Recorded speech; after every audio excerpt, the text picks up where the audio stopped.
Okay, well, welcome everybody. Thank you for joining us today. This is our brown bag webinar that the Autism Society of Maryland and Pathfinders for Autism partners on a couple of times a year. And we are so glad that you've joined us this afternoon. My name's Suzanne Mason. I'm Deputy Director of the Autism Society of Maryland. We are excited to bring you this session on treatment of food selectivity, making changes to reduce the frustration at mealtime for the parent and for the child. And it's led by Ben Sarsia with Verbal Beginnings. So let me just give a little rundown of what the topic is for today.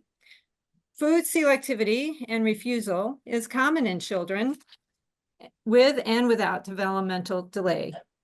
Autism spectrum disorder adds an additional layer of complexity as refusal at mealtime rarely resolves on its own, and behavior analytic intervention to address refusal must consider not only the function of this behavior, but also how to effectively teach the child to eat new foods in a manner that can be applied outside of the clinic setting by caregivers.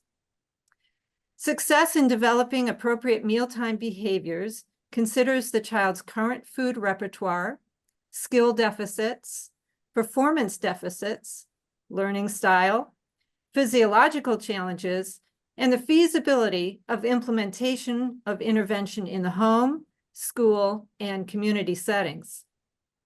This presentation will cover common concerns related to mealtime, as well as a review of approaches to treat a feeding problem. We have run into a problem with our Spanish interpretation for this webinar, and I apologize for that. We have not been able to get our interpreter into the Spanish room. So I do not believe that we will be able to provide that today, but I ask you to hang in there with us. We might be able to get it sorted out later. But if we do, I'll come back to explaining how to do that, okay? So without any further delay, I'm going to introduce our speaker. Ben Sarsia joined Verbal Beginnings as a board-certified behavior analyst in 2015. He has served as a clinical director of the Healthy Beginnings Behavioral Feeding Program since the program's inception in 2016. Ben began his experience with the treatment of pediatric feeding disorders at the Southeastern Pennsylvania Autism Resource Center as a graduate student. After completing a master's degree in clinical psychology, Ben went on to work as a behavior analyst in the feeding disorders continuum at the Kennedy Krieger Institute in Baltimore, Maryland. Ben is a member of the International Association for Pediatric Feeding and Swallowing. He is also pursuing a PhD in behavior analysis at the Chicago School of Professional Psychology, and his dissertation focuses on a strategy to reduce tantrum behavior that can occur when feeding therapy commences. In his spare time, Ben and his two sons enjoy exploring the many creatures that they have found in their backyard. Welcome, Ben. It's wonderful to have you with us. I'm going to turn it over to you. Great. Well, I appreciate being here today. And that intro makes me feel fancier than I think I actually am. So thank you. You're very welcome. All right. So we can skip to slide number 5 since you've already introduced me. And while you get that set up, Suzanne, I will share that a lot of what I'm going to talk about today related to feeding, though we're doing a talk specific to autism, a lot of it can be applied to the child that doesn't have autism.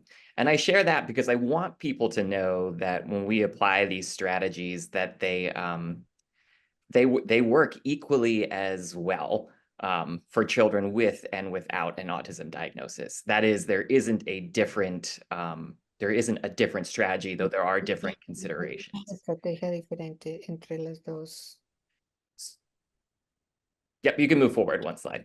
Sorry. That's okay. Okay. I'm realizing I'm looking at another screen as well, so forgive me as I try and juggle my notes too. Okay. But so here, this first slide, we're going to talk about just some common complaints, and I just wanted to put these out there because this is what I hear a lot when families come to me. I think oftentimes families come to me after they've tried other things, lower intensity approaches. And when I say lower intensity approaches, I mean less frequent intervention. So usually it might be like half an hour a week, and that just hasn't been enough. So common things that we hear are, my child won't eat without an iPad or a toy or a video or the TV on, or they have to be on the couch, or it's got to be McNuggets from McDonald's, and families go to McDonald's every day of the year. solamente comen Concerns about the todos los pediatrician thing días. that they will need a feeding tube. These are some of the things. So looking at some pickiness, because pickiness is typical for all children.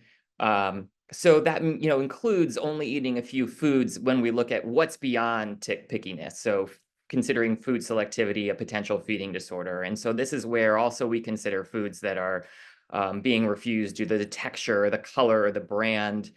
I'll say that when COVID happened, we got a lot of calls from families who said, okay, my child only eats the Tyson chicken nuggets, and that's what they've been living off of for the past 2 years, and they have to be from the fresh case, but now we can't get them in the grocery store because the supply chain has been disrupted, and what do? People didn't plan for that. So that's a very real consideration as well. And then, of course, we consider tantrums or extreme tantrums that might involve, crying or throwing things. Or I had a little girl once who used to go and pretend to throw up in the toilet. There's different things. You name it, I feel like I've seen it. Refusal to self-feed. This may be influenced by culture, as some cultures we work with, certainly are more prone to having parents feed up into later than we typically do in the United States. So maybe age 4, 5, or 6. Not eating enough or drinking enough to maintain weight or gain weight or maintain proper hydration. And then certainly requiring, toys or binging on snacks or grazing on snacks throughout the day and not eating actual meals. Next slide, if you would.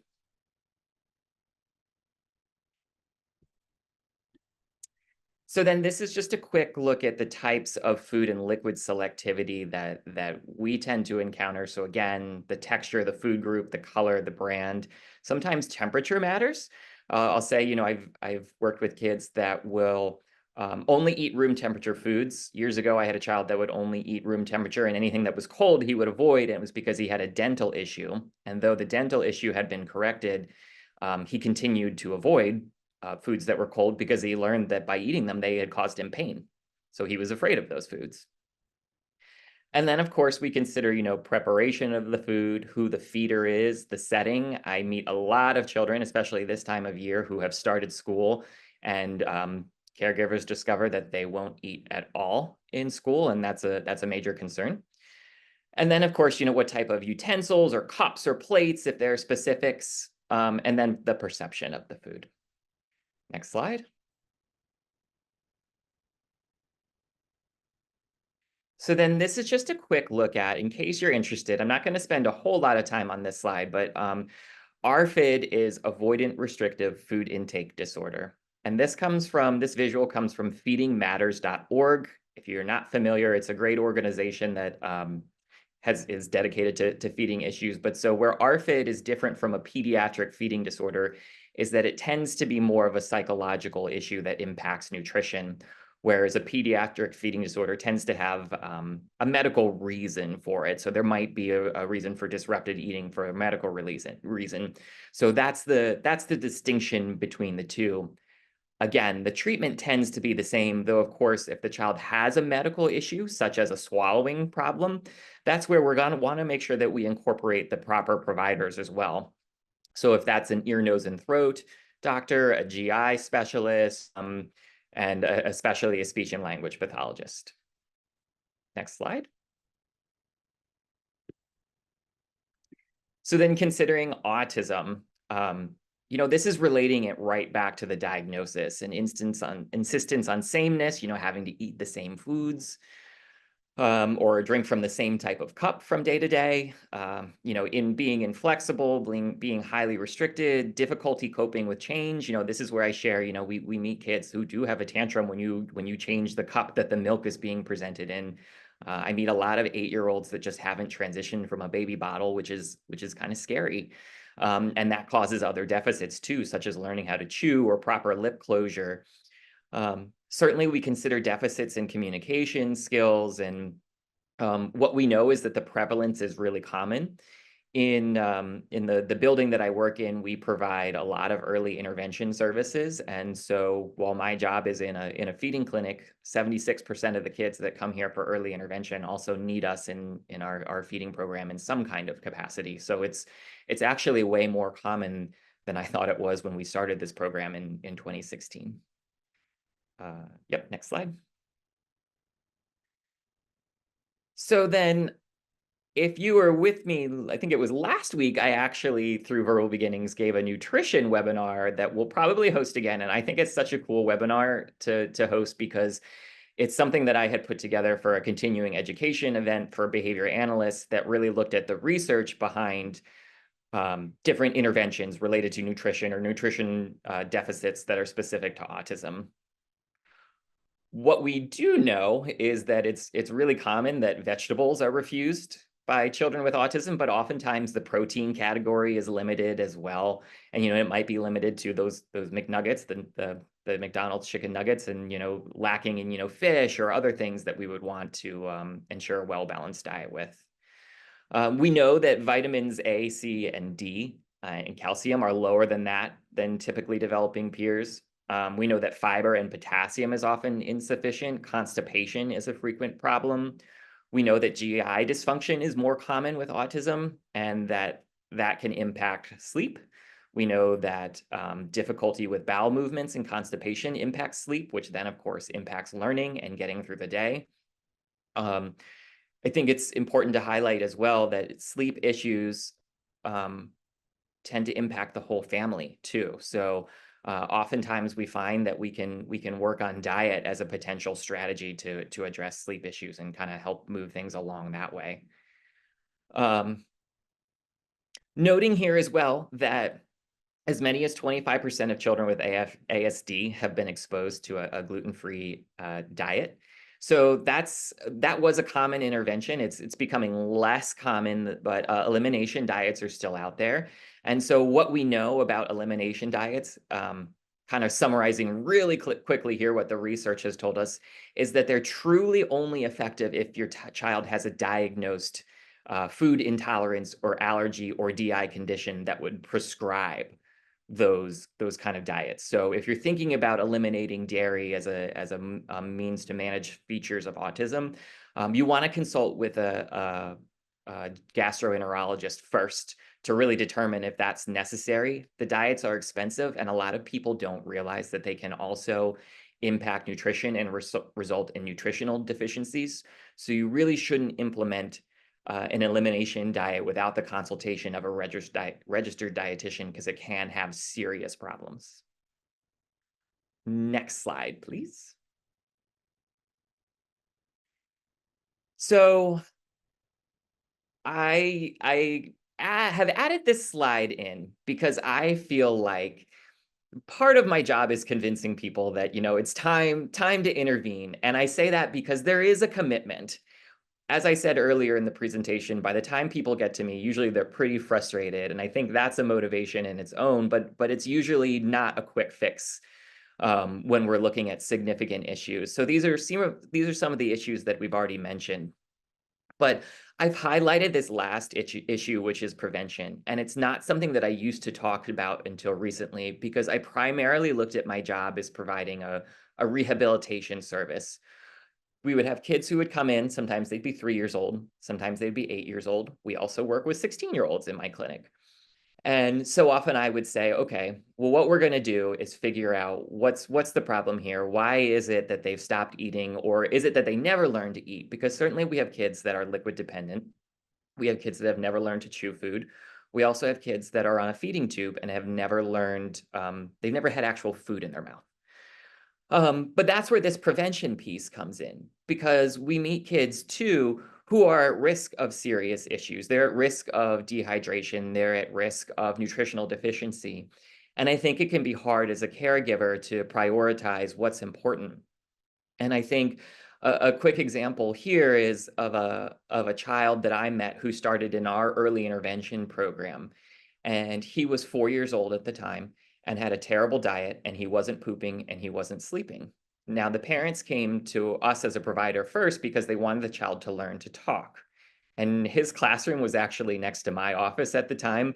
And I could hear, because our walls are relatively thin, I could hear every day them trying to have this child imitate sounds, and he wasn't making any progress.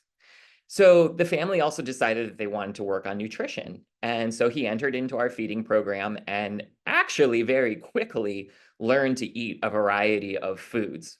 And this had an incredible impact because one of the things that we were working on was fiber consumption. So he started pooping. His bowel movements greatly improved. He wasn't in the pain anymore that he had been in, and he was sleeping much better. And after that, he started talking. He started imitating sounds. And I'm not saying that that's a guarantee that that would happen.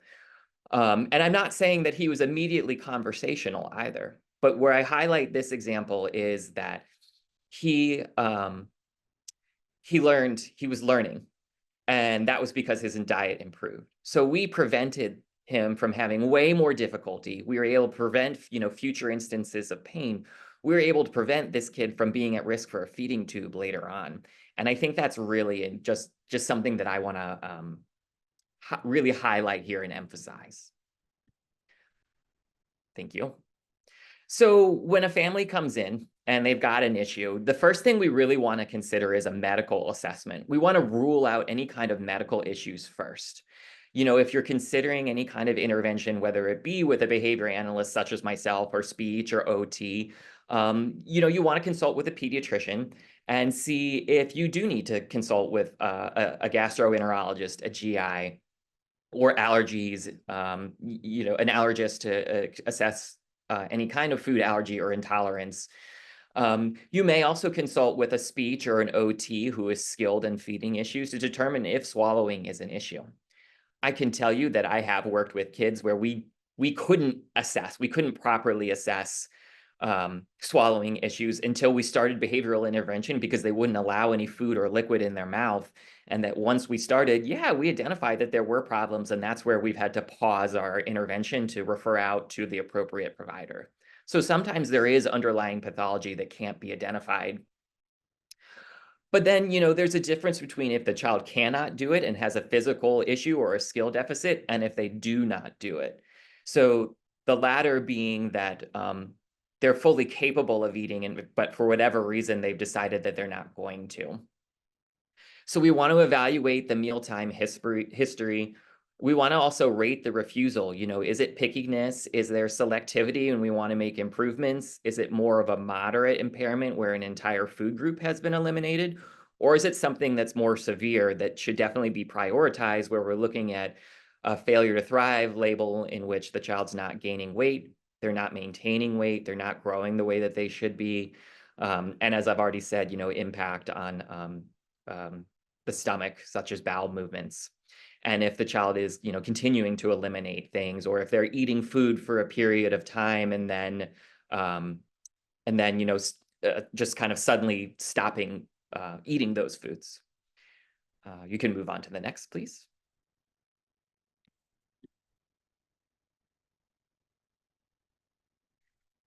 So then I'll speak here, and I actually I used to talk a lot about misconceptions about ABA and feeding challenges, and I think that was because I used to have such a hard time when I would call an insurance company for authorization. But now I call, and this is much more of an accepted approach. ABA is a very well-researched approach, and really the only approach out there to address a feeding issue that has a behavioral feeding issue that has a significant research basis to really support the application of the science of applied behavior analysis. And so we really look at addressing, behaviors, but also skills. Oftentimes, if there is a skill deficit, like the child doesn't know how to chew foods, we'll coordinate with a speech and language pathologist so that we can ensure the best practice, the best intervention is being provided to that child. We do know that the child is less likely to grow out of being a picky eater if they have an ASD diagnosis. I will say where I hesitate speaking very clearly to this point is that I meet children who don't necessarily go through with intervention, and sometimes they come back 1 or 2 years later. Sometimes I never hear from them again. So I really don't know, did the problem resolve on its own or not? So it's kind of hard to speak to that, the prevalence of whether or not the child will grow out of food selectivity. I think, if it's been going on for years, 3 or 4 years, that's a good sign that they're probably not going to change without some kind of intervention strategy. We also know it's difficult to talk our way out of the problem, especially if the child is a nonverbal individual. I've met children who were seeing a psychologist for talk therapy, which still doesn't make any sense to me. Bribing, I highlight this one here because it's been shared with me that oh, well, ABA is just bribing. And really, we do use rewards and reinforcement, and it's always planned. It's always programmed ahead of time. So when we have the child, begin to start a meal, we'll say, okay, we're going to take 3 bites of this new food. What food do you want to pick? Okay, you've picked the broccoli. So here's the reward you're going to earn when you eat all 3 of those. A bribe would be, okay, you've thrown the broccoli on the floor, and I didn't want you to do that, and I want you to eat it. Now it's me saying, okay, well, I didn't want you to throw it on the floor, but I'll give you something good. I'll give you a dessert, or you can have iPad time if you eat the broccoli. And then force feeding. So I'll pick on this one because I've met other providers who've told me that I do this. And the reality is that our intervention approach, which I'm going to talk more about, is holding the food and kind of waiting. So again, we want to explain ahead of time. We never force food into children's mouths. This is actually a common practice in underprivileged countries that lack appropriate medical care, such as access to feeding tubes, where they have no choice but to hold children down in order to ensure that they don't dehydrate. So I've seen that happen, or that they don't starve to death. So there's a very specific distinction there that I highlight. Yeah, we can move on to the next slide, please.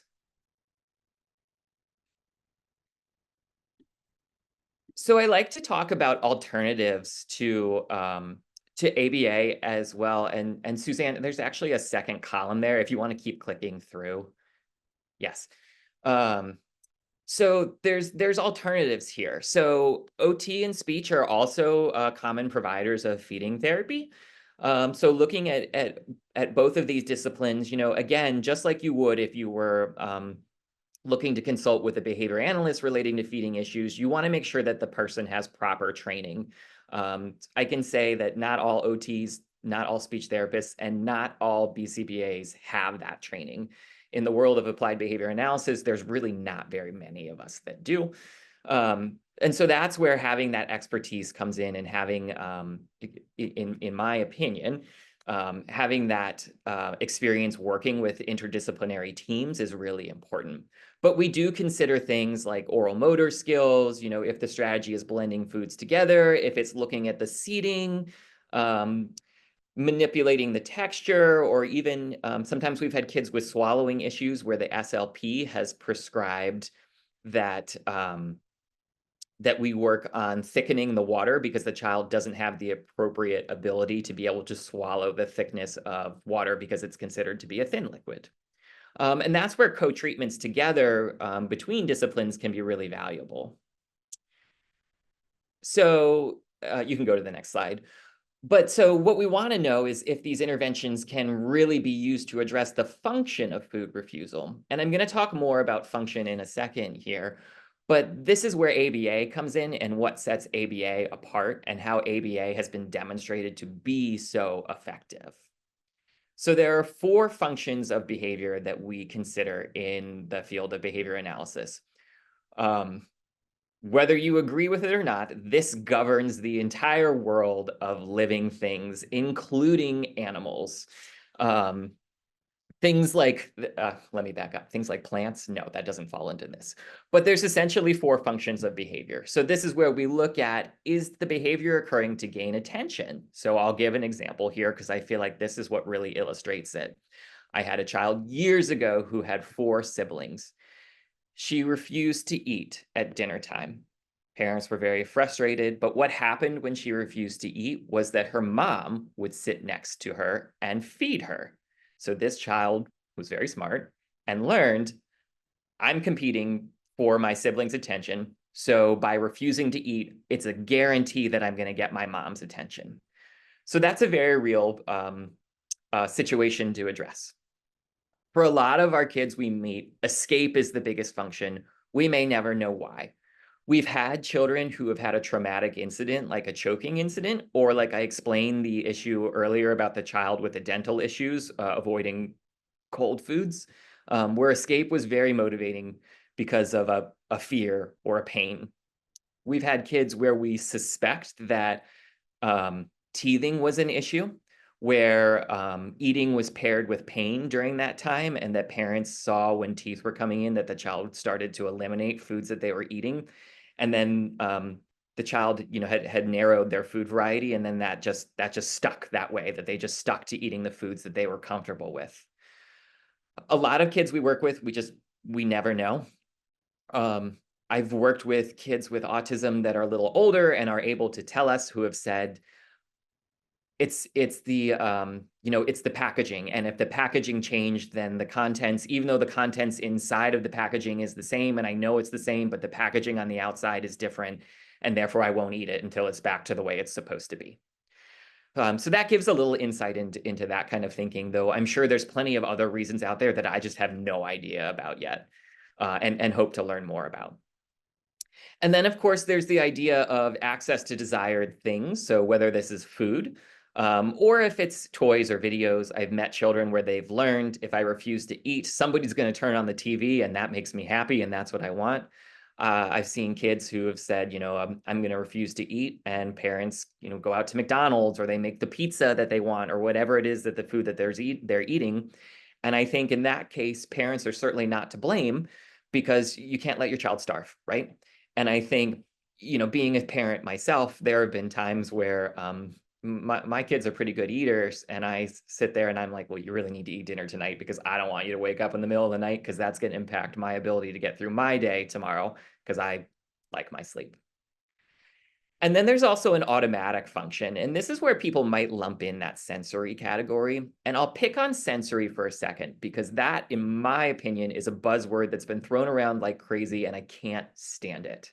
So to me, a sensory issue is a legitimate feeling. So it might be how you perceive food in your mouth. So for me, I've tried oatmeal a number of times. I don't care for it. I've tried to like it. I don't like the way it feels in my mouth. That's just one quality that I don't care for. But a sensory issue might also be pain. And I think that, considering these very kind of real sensory issues that somebody would need to describe to you, we can never assume that those are the case. And I think that's where anybody who comes in and says, oh, well, I take a sensory approach to feeding treatment is really problematic, because you're essentially trying to describe an invisible force that you can't see. And you may be working with someone who is nonverbal, or has limited verbal abilities, that can't tell you about this. And then that's when treatment becomes an assumption. And that's where we see sensory-based treatments are things like vibrating brushes, or tongue exercises, or things that don't actually translate into eating food or skills related to eating food. So that's something I'll really pick on there. We really consider these functions, though, when we're trying to come up with a treatment. So for an example would be, if the child is used to gaining attention by refusing to eat, we want to capture a moment when, if they are eating well, that the caregiver is giving them attention for doing that, because the child is doing what we need them to do and want them to continue to do. And that would be a way of getting ahead of the child, going, oh, well, I better resort to not eating in order to get your attention. That may be easier said than done. You can move on to the next slide.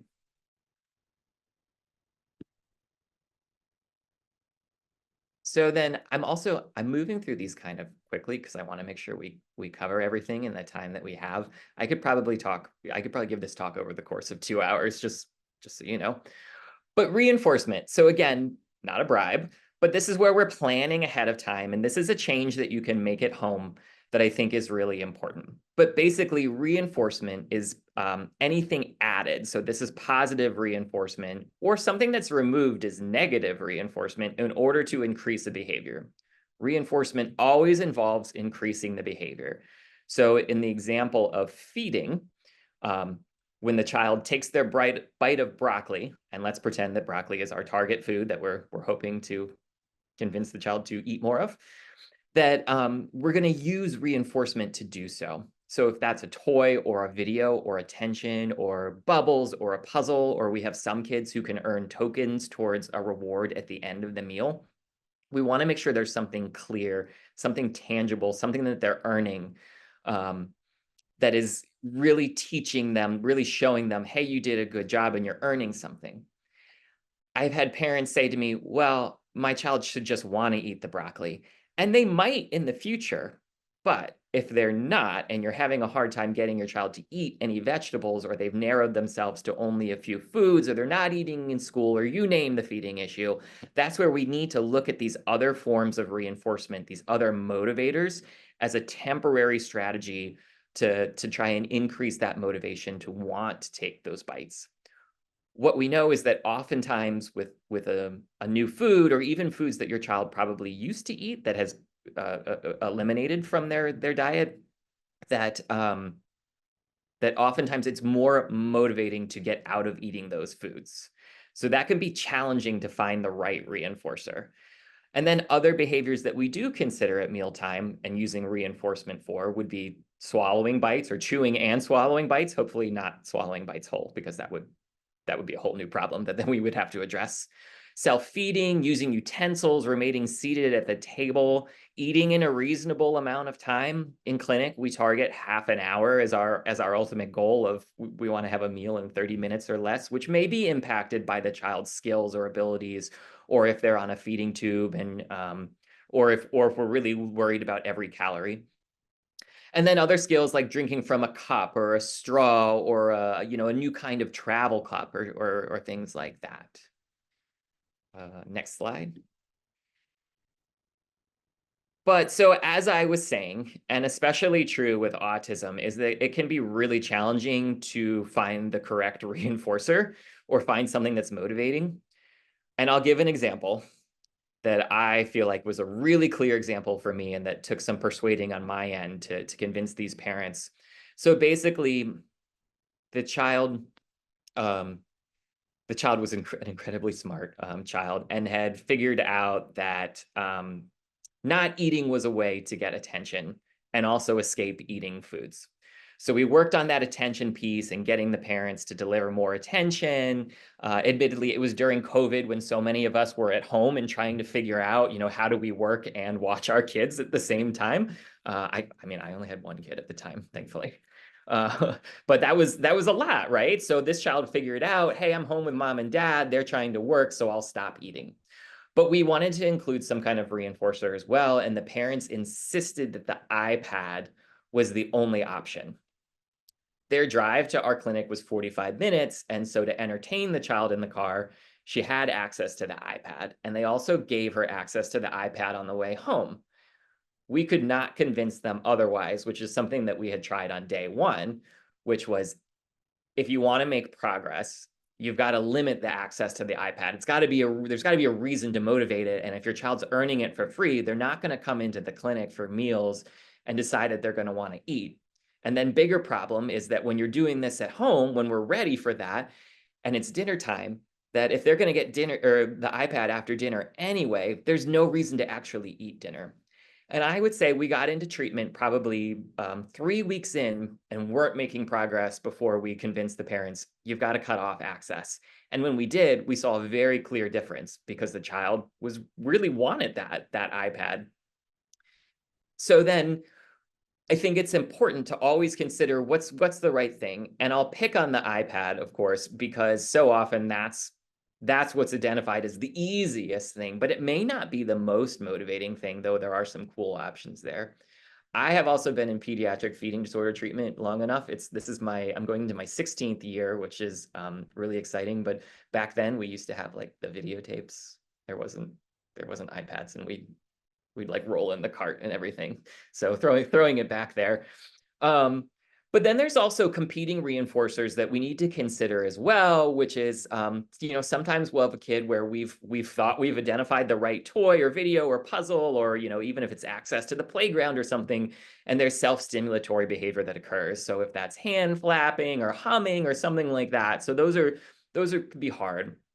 And then when we look at generalizing the treatment from the clinic to the home setting, which is the most important part, we want to consider if there are potentially distracting reinforcers like siblings or pets or TV on in the background. Next slide, if you would. So what we know, you can click one more time. What we know from our research, and I actually have a research project going on right now to confirm this, and we are confirming this, is that reinforcement is rarely effective on its own when it comes to problematic or undesired behavior. And the reason is because we know with behavioral feeding issues, there's a history of the undesired behavior gaining the child escape and access to what they want, which is usually a more preferred food than the food that is being offered. Yep. So this is where we look at strategies to address that escape piece. I don't sugarcoat it when I meet families. This is the hard part, but this is the part that makes a difference in your child's life and your life at home and as you move into the future.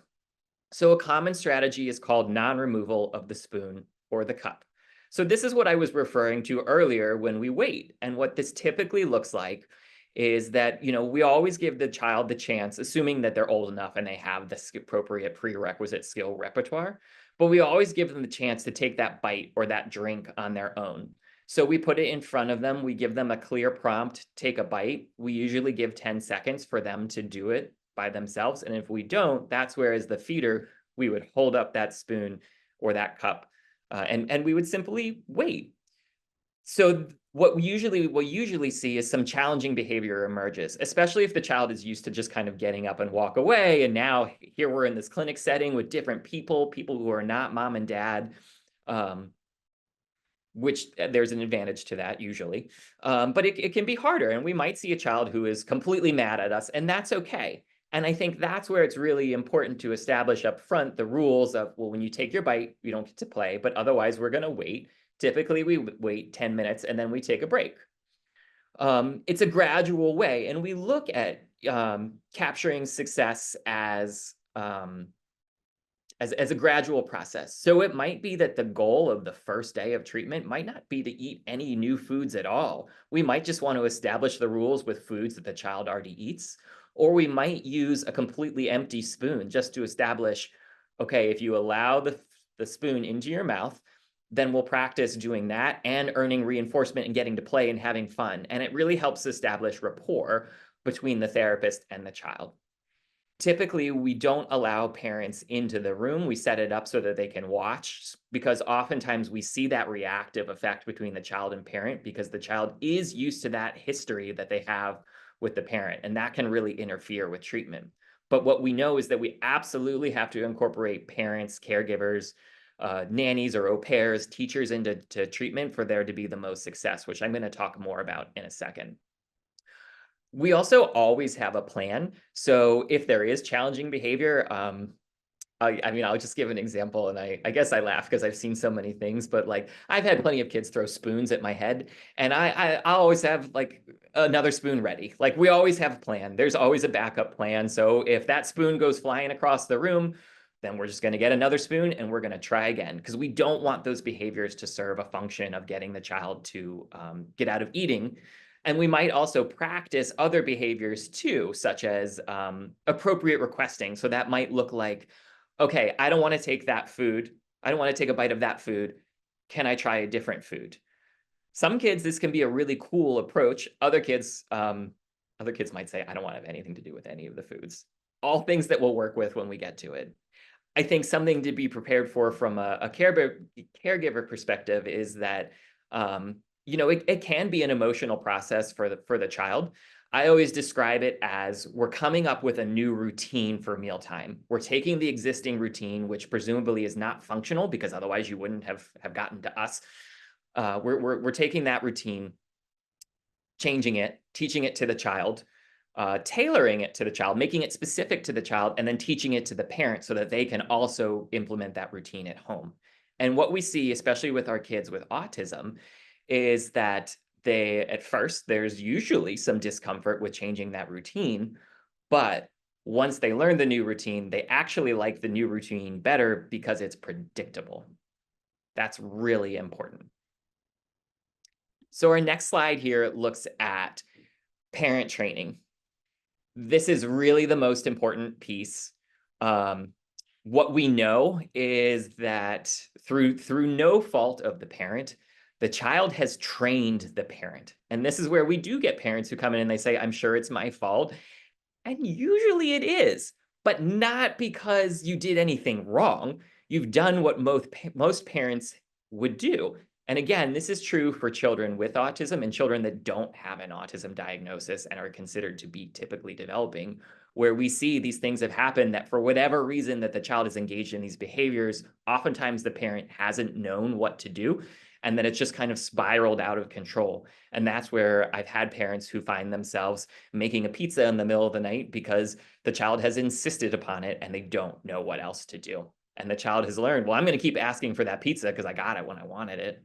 That behavior has been reinforced. So that's where we really want to look at shaping new behaviors and reinforcing them instead.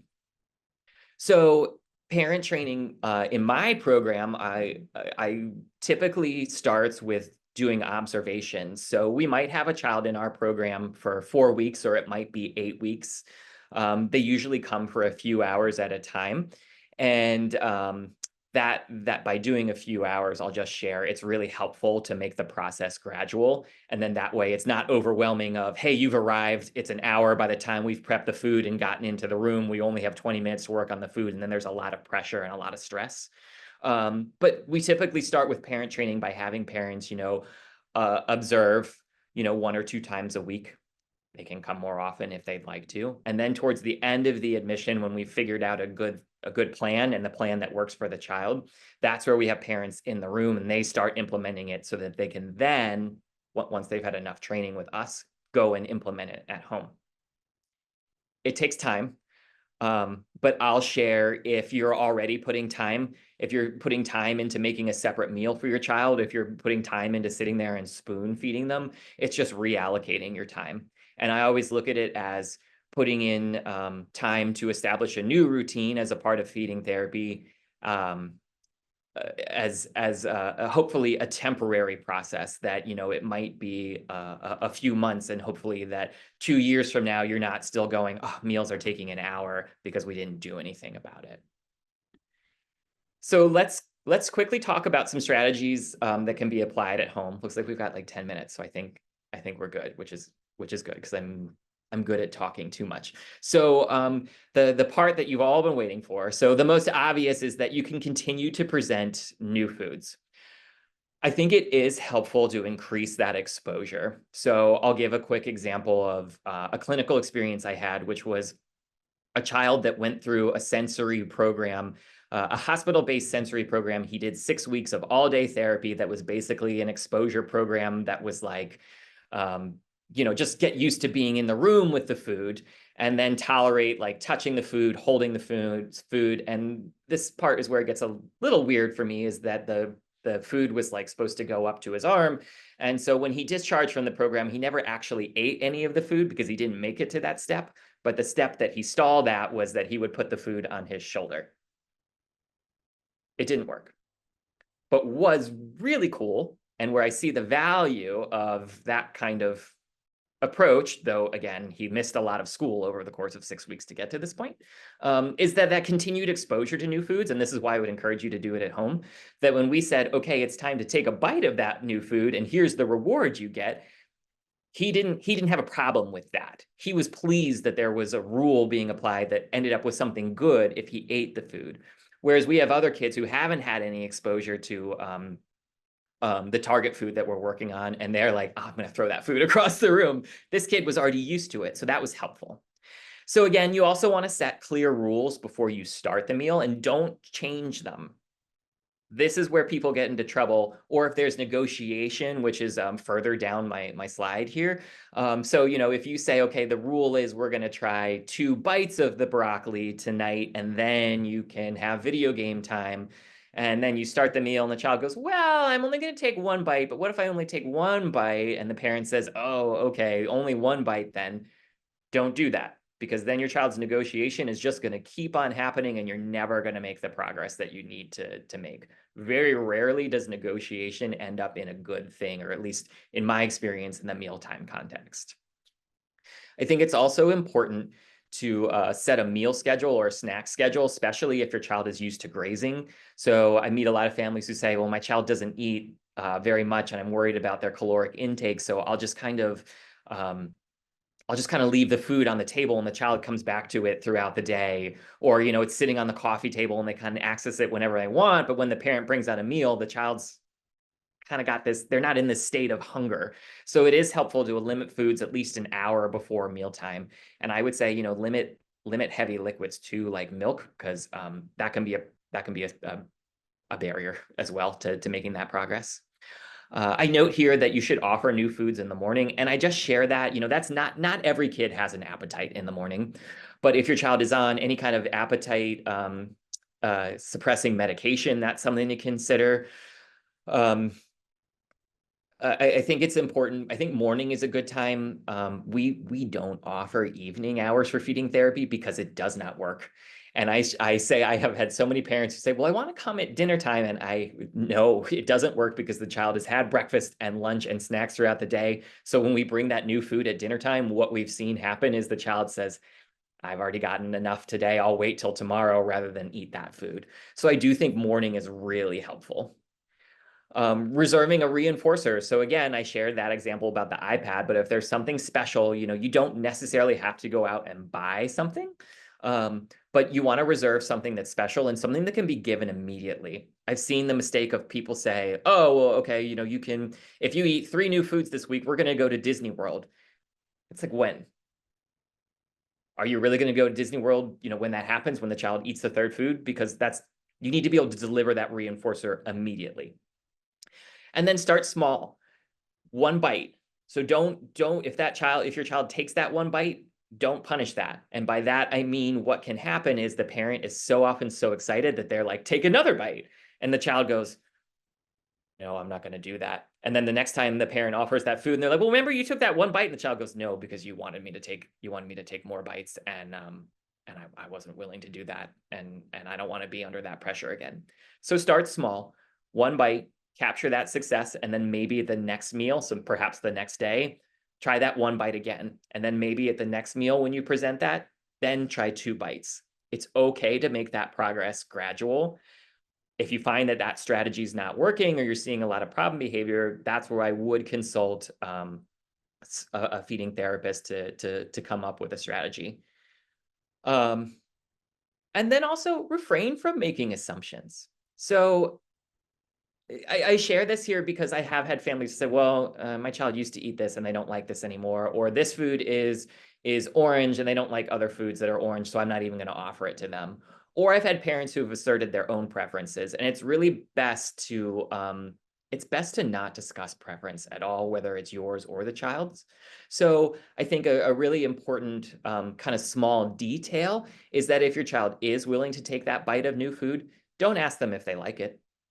If they volunteer that they like it, you can say, yeah, that's great. I love that you tried it. You want to praise that they did eat the food and then highlight that they did that. But don't say, oh, did you like that food? Because then that gives your child the opportunity to say no. And what we know is that we need that repetition. We aim for the child to try a new food at least 10 different meals. That's a completely arbitrary number. There's no science behind that. But if we ask the child the first time they tried a food, do you want to eat more of it? Do you like it? I think most of our kids would say no. Or at least our kids that have a chronic feeding issue would say no. And then that puts us in a difficult position to go either say, okay, fine, you don't have to, which wouldn't be productive, or say, well, darn, you're going to have to eat more of it anyway. Yeah.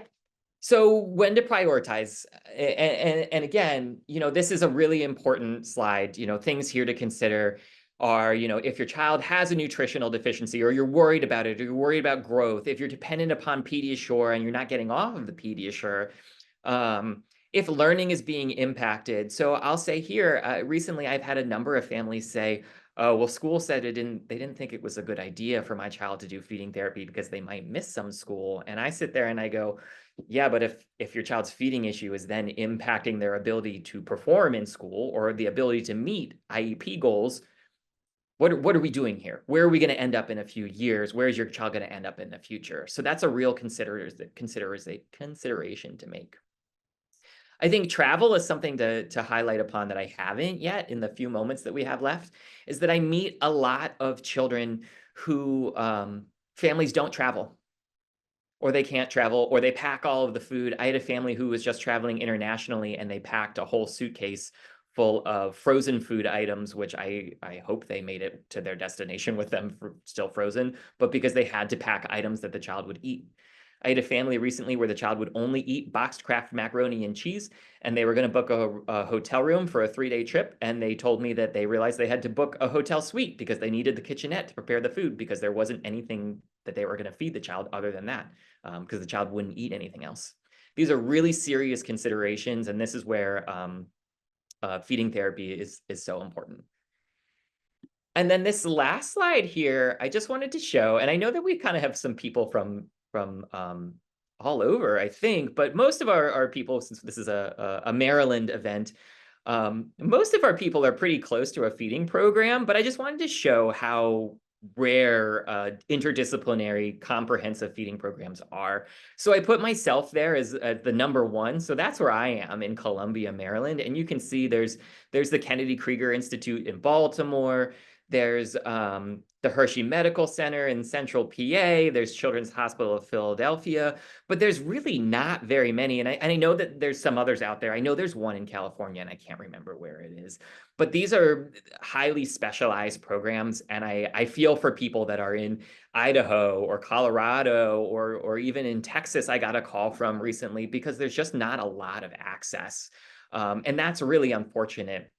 So I think I'm trying to highlight here that at least there are different options in this area that hopefully you can access if you need it. So that concludes my talk. I don't know if there's anything else, Suzanne, we want to go over in the minutes that we have left. But I do appreciate you all attending, because I've dedicated my career to feeding issues, and I do think they're so important to address because they impact so many other things in a child's life and the family as well. It's a wonderful presentation, Ben. Thank you so much. It's some really good. I wish I'd known half of that when I was at home with my child, who's now 22. But I hope that that for those of you who joined us, you found this information helpful. I apologize that we weren't able to provide the Spanish interpretation, but we will try to find a way, I think, of dubbing the video with a Spanish. And we'll be putting these videos up on our website, on the Awesome website, along with the PowerPoint. And is your contact information in the PowerPoint, Ben? I don't think that it is, and I'm happy to give it. My email is really simple. You want to put that into the chat? Yeah, what if I can figure out how to do that? Oh, wait. I should know how to do this, right? This if you hit the ellipses at the bottom to open the chat. Yeah, and I'm happy to, if you want to reach out, if you have questions, or even just, things you want to consider, if you're looking for more serious interventions, or even just an evaluation with me to learn more or possible ideas, I'm more than happy to do it. Yeah, I don't see, oh, someone came in from Texas. Wonderful to have you. I don't see any questions right now, but I see your email in the chat, ben@verbalbeginnings.com. So feel free to reach out to Ben directly if you have questions. And Ben, thank you again for your time and just a wonderful presentation. And everyone, have a lovely rest of your day. It's fabulous here, so hopefully it's fabulous wherever you are. All right. Thank you. Bye.